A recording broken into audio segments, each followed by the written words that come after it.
نحمد و صلی علی رسول الکریم اما بعد بسم اللہ الرحمن الرحیم۔ سارے حضرات نے کلام کیا ہے، دیکھیے کئی کتابوں میں حدیث موجود ہے۔ آدمی جب اپنی جوانی میں اور جب بچپن میں کسی بھی عمر کے حصے میں بات کرتا ہے تو اس بات کی بھی اہمیت ہوتی ہے، اور رسول خدا تو جب بھی بات ارشاد فرماتے ہیں تو وہ تو خدا تبارک و تعالیٰ کی طرف سے وہی ہوتی ہے کہ وہ اللہ رب العالمین ان سے کہلوارا ہوتا ہے۔ لیکن جب نبی علیہ السلام یہ فرما رہے ہوں کہ میں دنیا سے جانے والا ہوں، بشری تقاضا ہے، میں نے بھی جانا ہے، تم سب نے بھی جانا ہے، تو اب لوگوں میں تمہیں آگاہ کر رہا ہوں کہ تم گمراہ نہیں ہوگے۔ اور یہ کس سے کہا جا رہا ہے؟ آپ سے، مجھ سے، امت سے 1400 سال بعد یہ بات ہے۔ صحابہ کرام اس کے اول مخاطب ہیں۔ حضور علیہ السلام ان سے کہہ رہے ہیں میں تمہارے درمیان دو بھاری چیزیں چھوڑ کے جا رہا ہوں، ایک قرآن ہے اور دوسرا میری اہل بیت۔ ان سے تمسک رکھو، ان سے تعلق رکھو۔ ویس ربانی صاحب، نبی علیہ السلام نے ایک روایت ہمیں سنت کی بھی ملتی ہے کہ نبی علیہ السلام نے یہ کہا ہو کہ سنت چھوڑ کے جا رہا ہوں، لیکن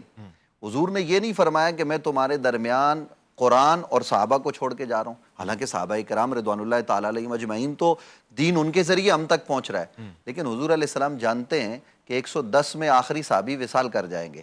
تو اب اہل بیت حضور علیہ السلام کی یہ قیامت تک رہے گی، اور اہل بیت نے ہر زمانے میں قرآن کو تھام کے رکھا ہے۔ اور حضرت امام حسن مجتبیٰ کا تعلق قرآن سے تھا، یا ان کی عبادت کی بات ہوئی، ریاضت کی بات ہوئی، وہ قرآن مجید فرقان حمید پر غور کرنے والے تھے۔ خود جناب حضرت علی کرم اللہ وجہ الکریم کے پاس جب سائلین آتے سوال کرنے کے لیے، وہ علی جو یہ کہتے ہیں کہ لوگوں پوچھو جو پوچھنا ہے، سوال کرو میں تمہیں جواب دوں گا، اور حضرت ابو بکر اور حضرت عمر اور حضرت عثمان اور سارے صحابہ ان سے پوچھتے ہیں کہ وہ رسول اللہ کے بعد سب سے بڑے عالم ہیں، لیکن جب ان کے پاس کوئی آتا سوال کے لیے تو آپ کہتے ہیں کہ باہر حسن موجود ہے، اس سے سوال کر لو۔ حضرت امام حسن مجتبیٰ لوگوں کو سوالوں کے جواب بھی دیتے، تو اس سے یہ پتہ چلا کہ یہ جو ہم ان کے بچپن کے اور صرف آخری عمر کے واقعات بیان کرتے ایسا نہیں ہے، وہ علم والے تھے اور ان کے علم سے صحابہ فائدہ اٹھایا کرتے۔ حضرت امام حسن مجتبیٰ کی ذات پر آپ اگر غور کریں تو آپ کو ان کی زندگی میں یہ چیز نظر آئے گی کہ وہ سخی ہیں اور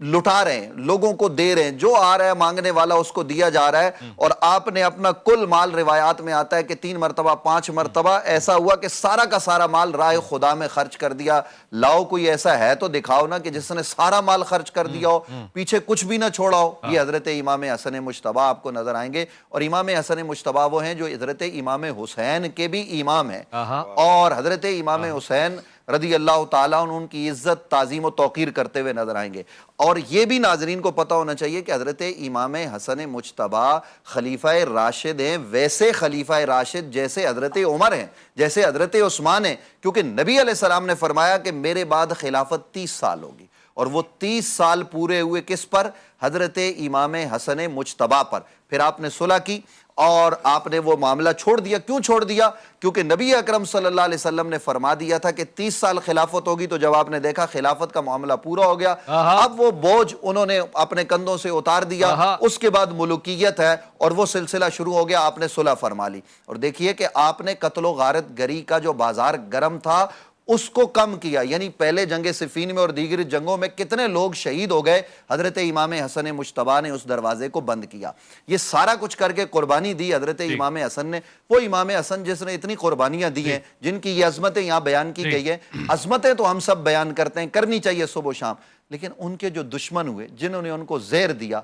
کیا آپ ان کے لیے کوئی نرم رویہ رکھ سکتے ہیں؟ آج ہم سے یہ بھی تقاضا کرتے ہیں جی فضائل ہی فضائل پڑھو، اور بھائی فضائل پڑھنا یہ بھی سنت الہیہ ہے، اور اللہ کے دشمن اور رسول اللہ کے دشمن پر لعنت کرنا یہ بھی اللہ کا طریقہ ہے۔ اعوذ باللہ من الشیطان الرجیم کہا گیا کہ جب قرآن شروع کرو تو پہلے شیطان مردود کی مذمت کرو، تو دشمنوں کی مذمت، اور ان کی محبت تو رسول کی محبت، ان کی محبت تو خدا کی محبت۔ ابھی مفتی صاحب نے پڑھا نا کہ ان سے تعلق رسول سے تعلق، ان کی دشمنی رسول کی دشمنی، تو ان کے دشمنوں پر سر عام لعنت کرنا یہ بھی میری اور آپ کی ذمہ داری ہے، اور لوگوں کو ہمیں بتانا چاہیے صاحب کہ جس نے امام حسن مجتبیٰ کو زہر دیا وہ لعنتی ہے اور وہ جہنمی ہے، اور جس نے دلوایا وہ بھی جہنمی ہے، وہ مروان ہو یا کوئی اور ہو۔ کیا خطرہ تھا امام حسن سے؟ آج امام حسن مجتبیٰ کی ذات پر ہم لاکھوں سلام کرتے ہیں، اور یہ کہتے ہیں اے حسن ہم آپ سے محبت کرتے ہیں کیونکہ آپ کی محبت قرآن نے مانگی ہے، اور ہم آپ آپ کے دشمنوں پر لعنت کرتے، کیونکہ آپ کے دشمنوں کو سے بیزاری یہ رسول خدا نے سکھائی۔ اللہ کے رسول نے فرما دیا جو ان سے صلح کرتا ہے وہ میرے سے صلح کرتا ہے، جو ان سے جنگ کرتا ہے وہ مجھ سے جنگ کرتا ہے۔